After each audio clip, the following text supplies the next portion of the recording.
Who's this guy? He's a TV reporter. I have no idea. Do you know who this is? Is it Tim Geithner? Bill Gates? Not quite. It's one of the candidates for president, Gary Johnson.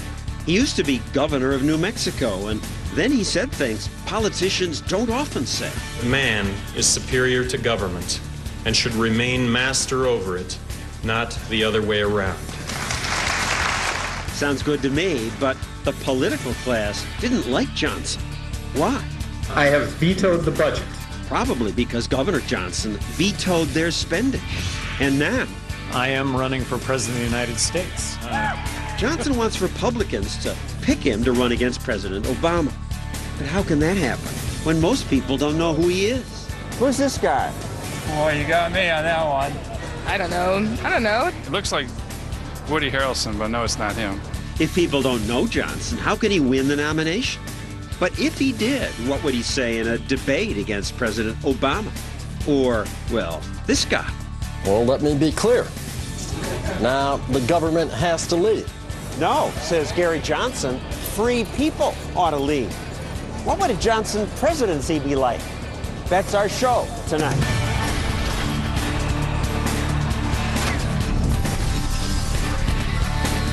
And now, John Stossel.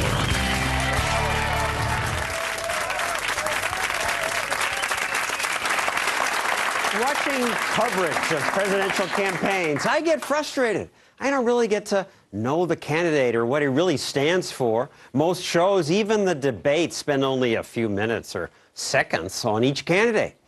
But not on this program. I'm going to devote the full hour of my show to any presidential candidate who I can stomach, and maybe some who I can't. But here's one I kind of like, because he's a libertarian. Gary Johnson. You're a libertarian, right? You know, John, I'm a Republican, but I've been described as a libertarian, and I've always viewed that as a compliment, always. But you run as a Republican. I run as a Republican, the notion of actually getting elected. So in New Mexico, I looked at the Libertarian Party for about a minute and a half one afternoon. I went to a meeting, and I determined that, you know what, I wasn't going to get elected as a Libertarian, and chose to do it as a Republican. And you got elected 2 terms as governor. You vetoed 750 bills, shed 1,000... Audience likes that. Shed 1,000 state job positions, privatized prisons. This was something other politicians weren't doing at the time and barely do now. Well, so the promise was to put the issues that should be on the front burner. The promise was to actually address the issues. No sacred cows, A through Z. And I want to say I was wildly successful. I want to say I really made a difference. Because there was no tax increase the longest period in New Mexico? There was no tax increase for the longest period in New Mexico. There was not 1 penny of entitlement liability added to New Mexico taxpayers. There was this whole, you know, what has Johnson vetoed today and why? That was the television, that was the radio, that was the newspaper. And even your fellow Republicans were ticked off. A third of the bills I vetoed were Republican bills because, hate to say it, but Republicans seem to grow government just like Democrats, and only 2 of my bills were overridden, so it really made a huge difference, I think, statewide. And you got reelected even though the politicians were angry at you. I got reelected in a state that was 2-to-1 Democrat by saying no to government spending, by saying yes to the individual, no to government. And I just think it speaks to the fact that people appreciate good stewardship of tax dollars. I was a penny pincher. All right, well, now you want to be president. Let's run through some of the issues. Speaking of pinching pennies, the big ones, Medicare, Social Security, health care. What would you do? I would return Medicaid and Medicare to the states. Block grant the states a fixed amount of money from the federal government, 43% less than what we're currently spending, 50 laboratories of innovation. There would be best practices. We would deliver health care to the poor and those over 65, and we'd do a good job of doing that. But Washington top-down, it doesn't work. That's what's got us into the position we're in, which is bankruptcy. Under Congressman Ryan's plan, some of this would be vouchered out. That's okay with you? You know, it's a step in the right direction. I would propose a balanced federal budget in the year 2013. Well, you can propose it, but how do you get there? What are you going to cut? Well, you'd cut government by 43%. So you'd start off with Medicaid and Medicare, block granting that from the federal government to the state government, and then you'd move on to defense. Cutting 43%, you're stealing my Medicare. You're crippling the old people. Based on my experience in New Mexico, I changed Medicaid in New Mexico from a fee-for-service model to a managed care model. Saved a whole... Basically, I gave everyone in the state that was receiving Medicaid my health insurance policy as governor of New Mexico. It saved a lot of money. But what about the notion that this has been a failure from day one from the federal government, and we're forced to wear this one-size-fits-all, and it doesn't fit. It's suffocating. Government has a role to protect me against individuals that would do me harm, whether that be property damage, whether that be physical harm. The federal government has an obligation to protect us against foreign governments that would raise arms against us. But beyond that, government does way too much, costs way too much. So how much of that would you keep?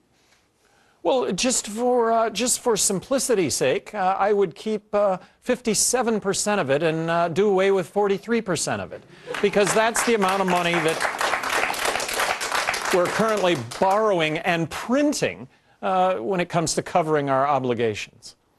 And explain that. I'm a little stuck on the why 43%. Why is that's when you take $1.65 trillion as a percentage of the entire budget, which is $3.6 trillion. That's basically borrowing 43%, borrowing and printing 43% of everything it is that we're currently spending. Tax policy. What would you change? If I could wave a magic wand, I would eliminate the federal corporate income tax, understanding. Who are you people? A bunch of corporate chills, clearly. And yet you look so young, some of you. I'm sorry. Well, understanding that the corporate tax is a double tax. You and I own the corporations. When money gets distributed to you and I, at that point, that's when we pay tax on that. Reestablish this country as the only place to start up, grow, nurture business. Waving a magic wand, I would eliminate the IRS. I would eliminate... How would you collect the taxes? We need some tax. I would eliminate the IRS. I would eliminate the income tax. Fair tax would be the only tax. Now, that's waving the magic wand. I think right now that what needs to be concentrated on is slashing spending, something that has never happened in our lifetimes. What about education? Education. So the number one thing that the federal government could do to improve education in this country would be to eliminate the Department of Education. Because give education back to the states. 50 laboratories of innovation, 50 laboratories of best practices. There would be best practice. There would be failure. Failure would get avoided. Best practice would get emulated. In New Mexico, I was more outspoken than any governor in the country regarding school choice, believing that the only way we really reform education is to bring competition to public education. So, federal government, give it back to me as governor of New Mexico. I'm going to push for a voucher system, which is what I did in New Mexico, which would have brought about that competition. But the reason the Federal Education Department was created is because the wise elites in Washington who really studied this saw what the states were doing, and they said, no, we can do better. We can get the best knowledge and direct the money. And of course, we all intuitively know that one size doesn't fit all. Washington dictating how 50 states should conduct education. Washington, D.C. telling New York City what they should do when it comes to their education. Well, aren't they smarter in Washington than in many states? I take all of it back. You're right, John. You're right. You're right. All right, let's, enough on policy for a moment. Let's talk about your chances. I mean, you are a long shot. The media are skeptical of your chances. CNN is about to host a Republican debate in New Hampshire. They didn't even invite you. When I started this whole process, I absolutely thought that I would have a seat at the table. I was a two-term governor of New Mexico. I'm an entrepreneur. I started up a one-man handyman business in Albuquerque in 1974 and actually grew that business to employ over 1,000 people. I really think that I have what it takes. You started going door to door doing handyman work. Handyman work. Build a 1,000-person construction company. Dream come true. Show up on time, do what you say you'll do for people.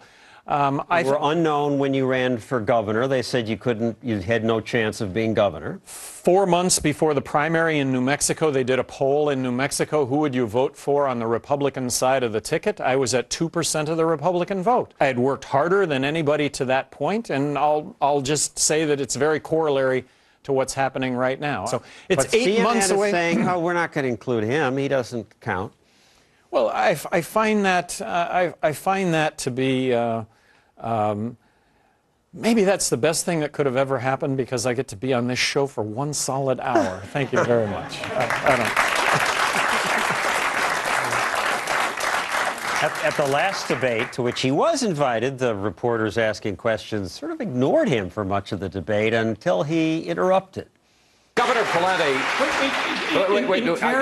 This is like 9 questions for all these guys and none for me. So well, the fair tax, the fair Johnson thing here. Just okay. All right. It's okay. It's okay. So they paid a little more attention to you then. I'd like to think that it was just an honest mistake, that somehow somebody passed over my name and everything was fine after that. So stay with us, Gary Johnson. We have much more. Now, as we said, he's running for the Republican presidential nomination, but he advocates things that have horrified many Republicans. And when we return, a social conservative is here to confront him about that.